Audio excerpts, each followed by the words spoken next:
Hello guys, welcome back to my channel. ನಾನಿವತ್ತು street style egg ರೈಸ್ನ ಹೇಗೆ ಮಾಡೋದು ಅಂತ ತೋರಿಸ್ಕೊಡ್ತಾ ಇದ್ದೀನಿ. ಹಾಗೆ ನಾನು ಇದರಲ್ಲಿ ಯಾವುದೇ ರೀತಿ ಸೋಯಾ ಸಾಸ್ ಹಾಗೂ ವಿನೆಗರ್ನ ಯೂಸ್ ಮಾಡದೆ ತೋರಿಸ್ಕೊಡ್ತಾ ಇದ್ದೀನಿ. ಬನ್ನಿ ನೋಡೋಣ ಏನೇನು ಬೇಕು ಅಂತ. ಫಸ್ಟ್ ನಮಗೆ ಒಂದು 3-4 ಹಸಿಮೆಣಸಿನಕಾಯಿ ಬೇಕು, ಚಿಕ್ಕ ಚಿಕ್ಕದಾಗಿ ಹೆಚ್ಕೊಂಡಿದ್ದೀನಿ. ಹಾಗೆ 2 ಈರುಳ್ಳಿನ ನಾನು ತೊಗೊಂಡು ಉದ್ದುದಕ್ಕೆ ಹೆಚ್ಕೊಂಡಿದ್ದೀನಿ. ಹಾಗೆ 1 ಟೇಬಲ್ ಸ್ಪೂನ್ ಆಗೋಷ್ಟು ಶುಂಠಿ ಬೆಳ್ಳುಳ್ಳಿ ಪೇಸ್ಟ್ನ ತೊಗೊಂಡಿದ್ದೀನಿ ನಾನು. ಹಾಗೆ ಇದ್ರ ಜೊತೆಗೆ ನಾನು 1 ಮೊಟ್ಟೆನೂ ಕೂಡ ತೊಗೋತಾ ಇದ್ದೀನಿ. ನಾನು ಸ್ವಲ್ಪ ಕ್ವಾಂಟಿಟಿಲಿ ಮಾಡ್ತಾ ಇದ್ದೀನಿ, ಹಾಗಾಗಿ 1 ಮೊಟ್ಟೆ ಸಾಕು. ಇದಕ್ಕೆ ನೀವು ಟೊಮೊಟೊನೂ ಕೂಡ ಆ್ಯಡ್ ಮಾಡ್ಕೋಬೋದು, ಬೇಕು ಅಂದರೆ ಚೆನ್ನಾಗಿರುತ್ತೆ. ನಾನು ಆದರೆ ಆ್ಯಡ್ ಮಾಡ್ತೀರಾ, ನಂಗೆ ಟೊಮೊಟೊ ಅಂದರೆ ಇಷ್ಟ ಇಲ್ಲ.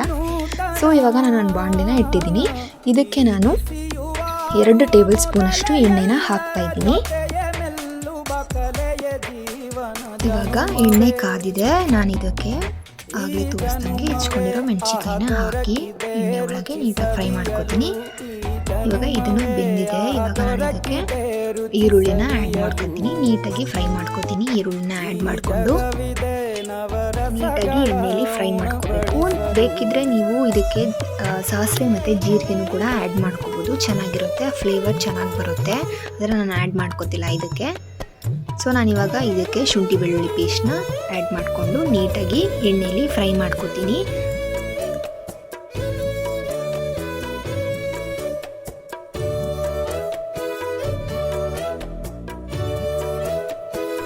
ಶುಂಠಿ ಬೆಳ್ಳುಳ್ಳಿ ಪೇಸ್ಟು ಈರುಳ್ಳಿಗೆಲ್ಲ ನೀಟಾಗಿ ಇಡ್ಕೋಬೇಕು, ಅಲ್ಲಿವರೆಗೂ ನೀಟಾಗಿ ಫ್ರೈ ಮಾಡ್ಕೋಬೇಕು ನೀವು, ಇಲ್ಲ ಅಂದರೆ ಚೆನ್ನಾಗಿರಲ್ಲ.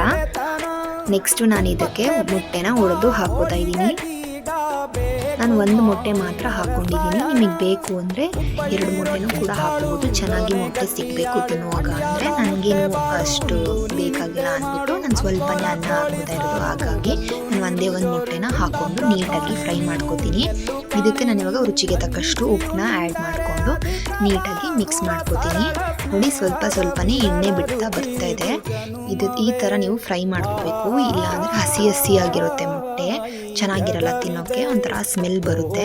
ಸೊ ನೋಡ್ಬೋದು ನೀವು ಎಣ್ಣೆ ಹೇಗೆ ಬಿಟ್ಕೊಂಡಿದೆ ಅಂತ. ನಾನು ಇದಕ್ಕೆ ಇವಾಗ ಅಚ್ಕಾರದ ಪುಡಿ ಮತ್ತು ಗರಂ ಮಸಾಲಾನ ಮಾತ್ರ ಆ್ಯಡ್ ಮಾಡ್ಕೋತಾ ಇದ್ದೀನಿ. ನೀವು ಬೇಕಿದ್ರೆ ಇದಕ್ಕೆ ಧನಿಯಾ ಪುಡಿನೂ ಕೂಡ ಆ್ಯಡ್ ಮಾಡ್ಬೋದು. ಹಾಗೆ ನಾನು ಇದಕ್ಕೆ ಸ್ವಲ್ಪ ಪೆಪ್ಪರ್ ಪೌಡ್ರನ್ನು ಕೂಡ ಆ್ಯಡ್ ಮಾಡ್ಕೋತಾ ಇದ್ದೀನಿ ಖಾರಕ್ಕೆ.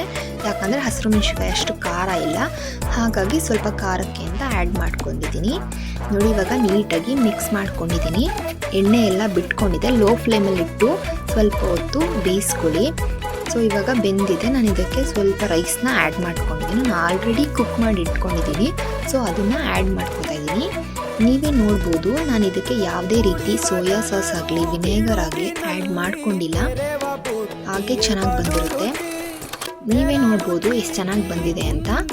ಇವಾಗ ನಾನು ಇದಕ್ಕೆ ಸ್ವಲ್ಪ ಕೊತ್ತಂಬರಿ ಸೊಪ್ಪನ್ನ ಉದುರಿಸ್ಬಿಟ್ಟು ಲೋ ಫ್ಲೇಮಲ್ಲಿ ಇಟ್ಟು ಬೇಯಿಸ್ತೀನಿ. 1 ನಿಮಿಷ ಬೇಯಿಸ್ತೀನಿ ಅಷ್ಟೇ. ಇವಾಗ ಆಫ್ ಮಾಡ್ತೀನಿ ಬೇಯಿಸ್ಬಿಟ್ಟು. ನೆಕ್ಸ್ಟ್ ಸರ್ವ್ ಮಾಡ್ಕೋತೀನಿ, ತೋರಿಸ್ತೀನಿ ಹೇಗೆ ಬಂದಿದೆ ಅಂತ. ನೀವೇ ನೋಡ್ಬೋದು ಎಷ್ಟು ಚೆನ್ನಾಗಿ ಬಂದಿದೆ ಅಂತ. ನೀವು ಮನೆಯಲ್ಲಿ ಟ್ರೈ ಮಾಡಿ ನನಗೆ ಹೇಳಿ ಎಷ್ಟು ಚೆನ್ನಾಗಿ ಬಂದಿದೆ ಅಂತ. ಈ ವಿಡಿಯೋ ನಿಮಗೆ ಇಷ್ಟ ಆಗಿದ್ದರೆ ನನ್ನ ಯೂಟ್ಯೂಬ್ ಚಾನಲ್ಗೆ ಪ್ಲೀಸ್ ಸಬ್ಸ್ಕ್ರೈಬ್ ಆಗಿ, ಹಾಗೆ ಸಪೋರ್ಟ್ ಮಾಡಿ, ಲೈಕ್ ಮಾಡಿ, ಶೇರ್ ಮಾಡಿ, ಕಮೆಂಟ್ ಮಾಡಿ. ನೆಕ್ಸ್ಟ್ ವಿಡಿಯೋದಲ್ಲಿ ಸಿಗ್ತೀನಿ. ಅಲ್ಲಿವರೆಗೂ ಬಾಯ್ ಬಾಯ್.